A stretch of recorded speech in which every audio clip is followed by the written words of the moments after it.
I'm coming at you live on tape from Sydney, Ohio. And today we're talking Robocop in WCW. Now, for those who don't know, Robocop had a run in WCW as WCW Heavyweight Championship in the early 90s, which is not true at all. Robocop did appear in WCW in 1990. Now, let me take you back to 1990. Bush was in office. We had the war, the Operation Desert Storm. I was 6. I don't remember much about 1990. People in my family were still alive.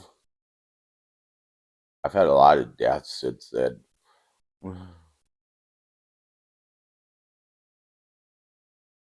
Okay, but Sting was in the Four Horsemen, and he won and he got a chance at the NWA World Championship that Ric Flair held. So the Four Horsemen threw him out of the Four Horsemen and attacked him.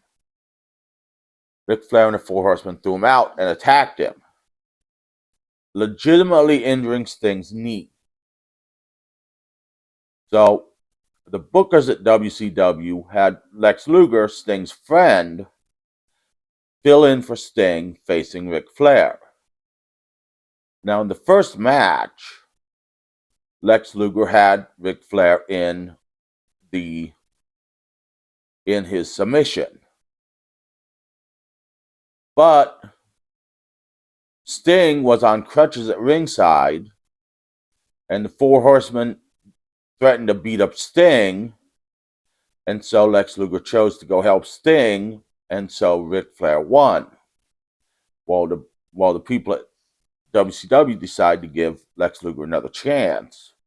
And this happened at a pay-per-view in Washington, D.C. called Capital Combat in May of 1990. Now, Sting decided he needed a bodyguard.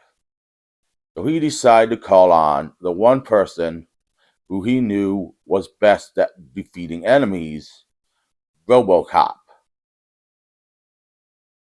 Now, I don't know how Sting went and got Robocop. Robocop takes place. We're not sure when Robocop takes place because I looked it up. According to the Marvel Comics, Robocop takes place in 2015.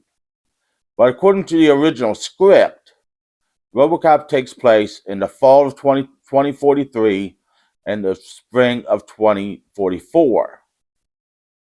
So either way, Sting was definitely time traveling.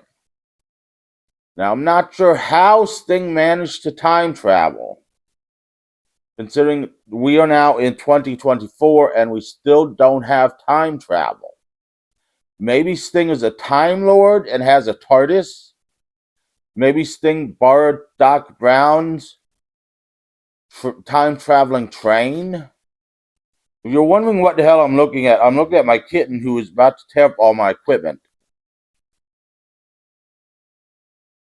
like she did on the last video.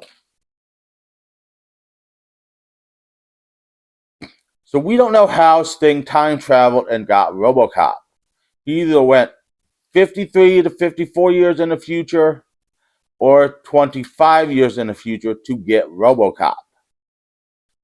But Sting appeared in promos with Robocop leading up to the pay-per-view. Now, at the pay-per-view, there was a cage at ringside used earlier in the night that held Jim Cornette in it during the Rock and Roll Express's match. According to Jim Cornette, this cage he couldn't hardly shake on the door because it was so badly rigged because the guy in the Robocop suit couldn't hardly move. Later in the night, Sting came down to the ring to deliver a promo, and the Four Horsemen came down and locked Sting in the cage, at which point Robocop came down as slowly as you can imagine Robocop moves, because the guy in the Robocop suit can't hardly move, and ripped the door off the cage, freeing Sting. And that was about the abundance of Robocop's time in WCW.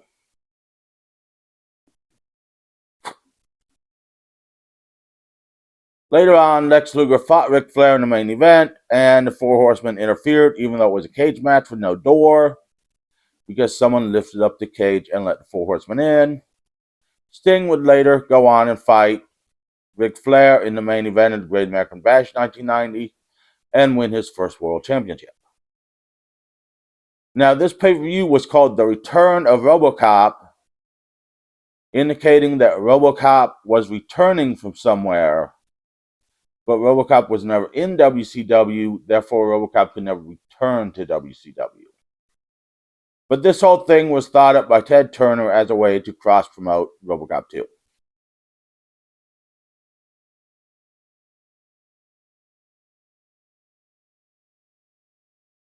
I was going to say something, but I can't remember what it was. Oh, yes. We don't know quite who was in the Robocop suit. According to Jim Cornette and people backstage, it was Peter Weller who played Robocop, but according to Sting, it was not Peter Weller. So that is the extent of Robocop's time in WCW. We would have liked to see him as a wrestler, but alas, he couldn't hardly move, so his whole offense would have been punching and kicking, and we've got Hulk Hogan for that. Join me next time where we will elaborate on more silly crap from wrestling. And look, the kitten didn't even destroy any of my equipment. He must be going soft.